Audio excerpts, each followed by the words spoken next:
Assalamualaikum warahmatullahi wabarakatuh. Sahabat Villa dimanapun Anda berada, semoga selalu sehat ya.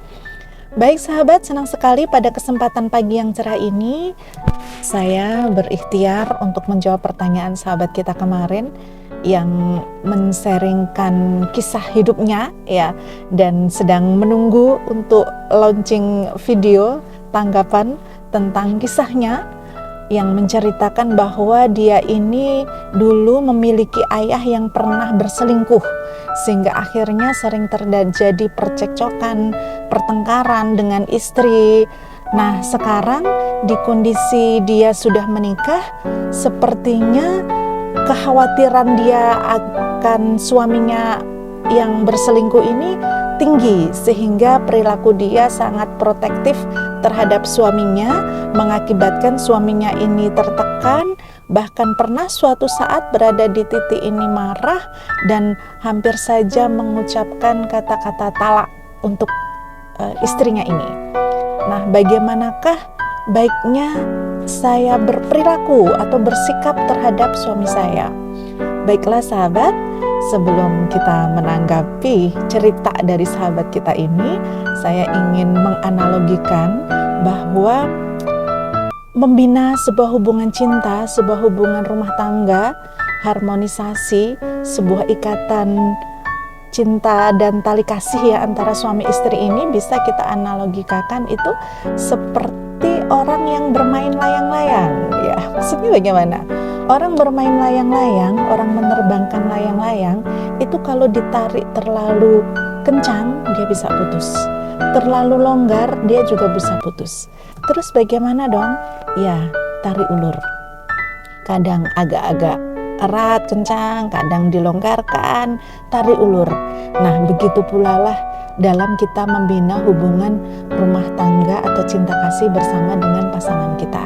Kita mesti tahu saat bagaimana kita harus berperilaku, harus menanyakan kondisinya, kita harus penuh perhatian saat bagaimana kita memberikan keleluasaan, kelapangan kepada pasangan kita untuk bergaul dan untuk berteman, saat bagaimana kita mesti mencari tahu dia sedang apa, dan saat bagaimana kita mesti memberikan kepercayaan penuh akan aktivitas suami sehingga suami kita beraktivitas dan bekerja dengan tenang. Nah sahabat, dalam kaitannya dengan hubungan cinta dan komunikasi ini ada hal menarik yang perlu kita refresh kembali, bahwa ternyata memang secara fitrah wanita dan laki-laki ini memiliki keberbedaan di dalam setting mindsetnya. Kalau perempuan itu secara umum itu ketika dia dicemburui itu justru ada rasa senang gitu ya, karena dia merasa suamiku cinta banget nih sama aku, seperti itu, sehingga dia kira laki-laki juga begitu. Nah ternyata uniknya enggak ya, secara umum laki-laki tidak suka dicemburui. Kenapa? Karena laki-laki ketika dicemburui dia merasa tidak dipercaya. Kepercayaan bagi seorang laki-laki adalah sesuatu yang sangat penting. Sehingga di sini kalau kita ingin suami kita ini makin cinta kepada kita, suami kita ini setia kepada kita, kita mesti bisa memberikan kepercayaan kepada suami kita. Kita mesti bisa memberikan dukungan, menunjukkan cinta dan kasih sayang seperti bahasa yang dibutuhkannya. Kalau kita ingin suami kita ini setia atau cukup dengan kita, maka kita cukupkan kebutuhannya. Nah, kebutuhan di sini yang paling primer ya kalau di dalam rumah tangga ini kan ada orang bijak ya yang mengatakan bahwa kasur, dapur, sumur itu ya. Maksudnya apa? Cukup dia beristirahat, cukup dia di dalam pemenuhan kebutuhan biologisnya, seksnya. Bahkan ada ustadz itu yang mengatakan bahwa rumah tangga itu 50%-nya adalah seks.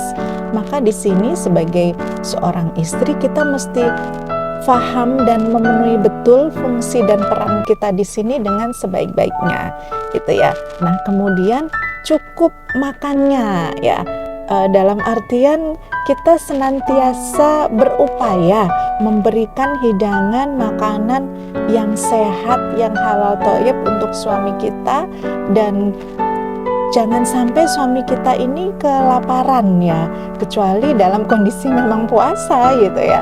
Nah, sehingga penuhi dulu kebutuhan-kebutuhan primernya ini, termasuk pula kebutuhannya akan istirahat gitu. Nah, di saat suami kita sedang bekerja itu ya, maka yang kita berikan adalah kepercayaan. Ketika mau berangkat kita saling cium tangannya, kemudian kita berikan senyum kita yang tercantik ya, karena semua suami itu suka lihat istrinya tersenyum. Pada akhirnya di dalam rumah tangga ternyata ya senyum kita yang ramah, senyum kita penuh antusias, penuh perhatian ini jauh lebih berharga daripada glowingnya kulit mungkin, daripada fashion yang style dan lain sebagainya. Ada yang lebih perlu didandanin gitu ya. Nah, itu adalah ekspresif perilaku akhlak kita terhadap suami. Nah, jika kita ingin suami kita romantis, siapa dulu yang harus romantis? Sahabat? Ya, betul. Jika kita ingin suami kita peduli, siapa dulu yang harus peduli? Jika kita ingin dipercaya, siapa dulu yang harus mempercaya? Jika kita ingin dia bahagia, ya pasangan kita bahagia, siapa dulu yang harus bahagia? Nah, sahabat, tentunya di dalam berperilaku ini harapannya kita semakin hari senantiasa semakin lebih baik di dalam kita melayani pasangan kita. Itu ya sahabat ya. Nah, kemudian bagaimana jika kita khawatir dia akan selingkuh ya, misalnya pikiran jangan-jangan dia selingkuh nih, itu muncul, maka segera ganti, tutup kata hati yang khawatir itu dengan kata hati yang positif. Jadi misalnya yang paling kita takuti apa? Kita takut suami kita selingkuh, maka segera lawan dari selingkuh itu apa? Ya betul, setia. Kita segera bilang, ya Allah, insya Allah suami saya setia ya Allah, suami saya setia ya Allah, saya akan selalu setia ya Allah, dan insya Allah suami saya akan selalu setia ya Allah, terima kasih ya Allah, terima kasih suami saya setia ya Allah. Itu jadi kekhawatiran-kekhawatiran yang muncul di dalam benak kita, sesuatu yang negatif itu segera kita ganti dengan yang positif ya, dan insya Allah itu akan menjadi doa yang makbul. Jadi ternyata kekuatan pikiran dan kekuatan doa ini dahsyat sekali. Karena itu harapannya seorang istri senantiasa berpikir yang positif, kemudian mengucapkan yang positif, insya Allah yang positif itu akan sampai. Dan kalau kita ingin suami kita ini lebih cinta kepada kita, di antara yang bisa kita lakukan adalah tingkatkan perhatian dan cinta kita kepada ibunya.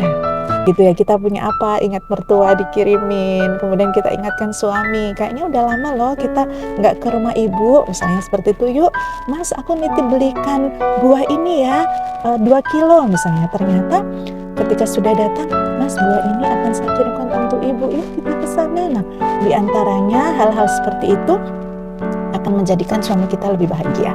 Di antara cara membuat suami kita bahagia, selain menjadikan diri kita bahagia, anak-anak bahagia, kita bahagiakan ibu mertua kita. Itu ya sahabat. Sahabat, kalau bicara tentang romantika, romantisme, kemudian hubungan cinta dan kasih sayang antara suami istri, ini agaknya sangat luas sekali dan terus bersambung gitu ya sahabat ya. Semoga untuk yang sedikit ini bisa membuat kita kembali refresh dan bersemangat untuk senantiasa berbuat baik dan berbagi yang baik. Terima kasih sahabat, sampai ketemu di momen selanjutnya. Next time, afwan wa syukran. Wassalamualaikum warahmatullahi wabarakatuh.